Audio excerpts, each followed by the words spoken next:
Coach, we'll start you with the next day. First of all, I thought that there was segments in the game where we did some good things. We came into the game for the last 3 or 4 days talking about what a rivalry is. And, in this profession as coaches, you don't want the pressure to be on your players. I do. I want these young men to know that this state, these 2 programs represent something. And there's a pride in wearing that jersey. And so I didn't avoid it. I wanted them to know that we're playing a team that's one of the best teams in the country. I don't care what the critics say. I watched them play. I know the coach. I know the coach is. I know the players that's on the team. They are one of the best teams in the country. It may not look pretty at times, but when you're playing a team like that, the number one thing that jumps off, the physicality of the game, the toughness of the game, the fight that you gotta have to win a game, the rebound. There are 2 areas that were vital for us. They scored 20 points on offensive rebounds. They scored 19 points off our turnovers. You can't win. You can't win when the team is as big as they are, as strong as they are, as defensive minded as they are. You have to match their intensity. And it's the reason why Kentucky's Kentucky. It's the top of the hill because they impose their will on you, and that's what they did to us today. Questions? Kenny, there's not a lot of Louisville coaches that come and rep arena and get an applause like you did. So what's it mean to come back, obviously on the other side of the rivalry again, but to get that type of reception from the fans? I appreciate it. I respect Kentucky. I loved it here. To have them welcome me is great, but again, I've said this over and over again, this isn't about me. This is about these young men. I can't make my program be about me. There was so much for me coming back to Louisville. It's about helping these young men get what they need to get to understand the treasures of what it means to play at a university like this one, Louisville, and also be a part of one like this one, Kentucky. So it means a lot. Brett? They've obviously got a pretty good defensive backcourt. You were able to get into the lane and make some things happen, and only 2 turnovers in your minutes. What was working for you, and as the game went on, did you feel like you had a lot to try to do to get back in? Really just playing with pace. One playing second. smart. Sorry, sir. Let's move the microphone on. Really just playing with pace, playing smart. That's one thing I've been trying to focus on is my turnovers, and I feel like today, I try to play off 2 feet more. I try to not need so many dribbles. Really just play with a purpose. So that's it. Wait right here in the middle, white shirt.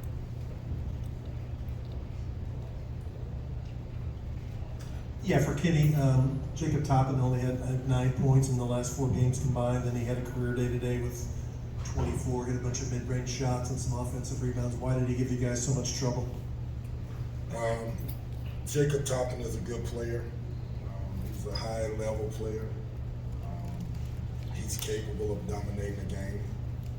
We knew that coming in. We knew that he had struggled a little bit coming into this game, but it's a rivalry game, Rick. You know what's going to happen. He's going to play his best against us. We got to match that. What I was hoping to do was to go at him a little bit with Brandon. And I think what Brandon found out is that he's an elite athlete with the way he moves as well. He's quick.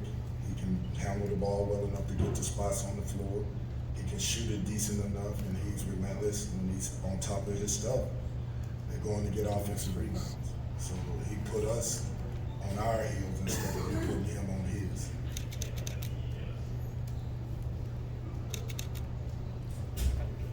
Back there.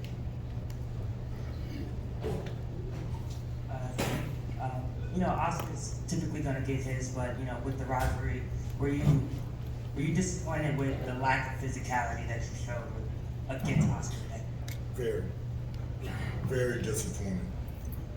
We spent 3 or 4 days working on rebounding, working on fighting for position. We know he's going to get deep in the post. He is without a doubt the most physical player in college basketball. He is without a doubt the best rebounder in college basketball. He is without a doubt one of the kids in the country that imposes his will on a basketball game. And in order to play against a kid like that, a player like that, you better be ready for a war. He brought it to us. It put us on our heels. At times it looked like he reacted twice before we reacted once. I'm very disappointed in that. And we'll keep trying to get it and keep trying to, help these kids understand. One of the things that I tried to do coming into this game is look at how he plays post offense. He's never running outside the lane. He's fighting you to get 3 feet from the basket. Look at how he's relentless on offensive rebounds. Why can't we do that? It's not about the skill, it's his will and his faith in his God to be able to do the things that he's doing. He's a unique basketball player that deserves a lot of credit. Kenny, I think against power conference schools now, you guys are losing your games by about 26 a game. It's obviously the ACC the rest of the way. What gives you confidence, if you have it, that you guys can still improve, that you've got somewhere to go from here? First thing is, I go back to the first day of practice and how far we've came from that day to this day. We're not even the same team. And I see us getting better in areas. But I also see us not really understanding the fight. There's another part of this game that's not about dribble, shoot, or pass. It's about a will of team versus another team. It's about individuals imposing their will on the game. That's what I'm trying to teach. That's why we have 3-hour practices. That's why I do a lot of conditioning, because I want them to overcome their fears, doubts, whatever it is, insecurities, to be able to conquer themselves and then become a team, and become a unit, and help build each other up. We are making strides. I can't sit here and tell you that we're going to go out and win the next 20 in a row, 10 in a row, whatever. I can just tell you every day I'm pushing these guys to get better, and they're trying. Kendrick right here in the middle. For Elle and Mike, one of the things that's happened in every game, not every game, but all the blowouts, is one mistake happens and then 3 or 4 mistakes happen. How do you keep it from snowballing, and how frustrating is it? Do you think about it with, oh no, here we go again, when it starts to happen? I think we just gotta think next play mentality. If we make a mistake, we gotta get back on defense and try not to make that mistake again. I think if we change that, we'll limit the runs that the team's going, and we'll be in a lot closer games. Just having the next play mentality. Yeah, like Mike said, just think about the next play and not the mistake that you just made. I mean, basketball is a long thing. Teams don't go on runs, so you got to be able to withstand that runs and be able to lock in and focus and get on the run of your own. So I just feel like when times get tough, we just got to come together more and just continue to fight. Brett? Rodell and Mike, when your coach says, it's about will and it's about fight, what does that make you guys think, and what's separating you guys from getting over the hump in those areas? I just feel like guys really just gotta own up and listen to what coach is saying. Like, this is a tough level to play. Like, these are really good teams, and you can't just go out there and just play. Like, you really have to fight every possession. Like, every possession have to feel like it's your last. So I just feel like guys have to understand that and just lock in. Yeah, I agree with Elle, and I also think you just gotta take it personal with yourself. Like, if he's challenging you in that area, you just gotta look at yourself and be like, I gotta be better, I gotta get more effort, I gotta do more things, the little stuff on the floor, like dive on the floor for a loose ball, hit somebody on the box out and stuff like that. Just play harder. 1 or 2 more. We'll start with Tyler. Here in the middle, black shirt. Yeah, Kenny, this one's for you. You talked about the toughness and the will and the fight. At this point in the season, I guess how concerning is it that you still have to try and search for it? And when do you become concerned that message might just not be landing right now? Here's the answer to your question. The beginning of the second half, we cut the lead to 8. I mean, it's working. But what happened after that? From 8, the next 8 possessions, 5 or 6 of those were turnovers. So we were down. We came back. We jumped on them. We got the lead to 8. They were up 8, and then something went south. We got to eliminate that. So, do I feel like they're closing their ears to what I'm saying? They have to answer that. Am I going to stop saying it? No. Until the end of the season, I don't care. I know I got a job to do. I'm trying to establish culture. I'm trying to establish a culture where it's not about skill. It's about our will. It's about our teamship. It's about our love for each other. It's about fighting together.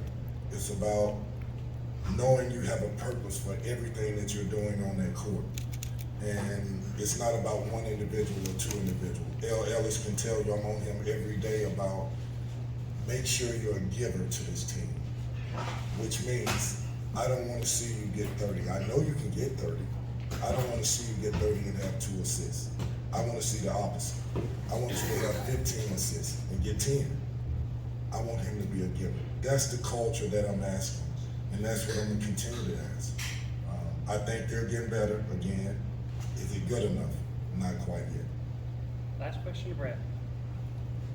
Kenny, how is this team at, when you drill something in practice, when you go over something in the shoot around, when you draw up something in the timeout, how is this team at taking it to the floor and executing what you've talked about? At times it's a struggle, to be honest with you. There are times it's a struggle. There are other times when we execute and we get the shot that we want and we miss it. I'm good with that. That's a win. If we execute and set a great screen and L comes down and the defense collapses and he sees a skill pass and he makes the pass and he hits the guy right in the shooting pocket, the guy shoots it and misses, I'm good with that. That's a win. What I'm not good with is if I say, okay, somebody go set the screen for L, make sure the defender goes over the top and the defender goes over the bottom. I'm not good with that. So there are still plays where the latter is happening. We have to continue to stress that, continue to practice that, continue to show film on that, demand it, and get better at it. Thanks, Coach. Good luck the rest of the season. Thank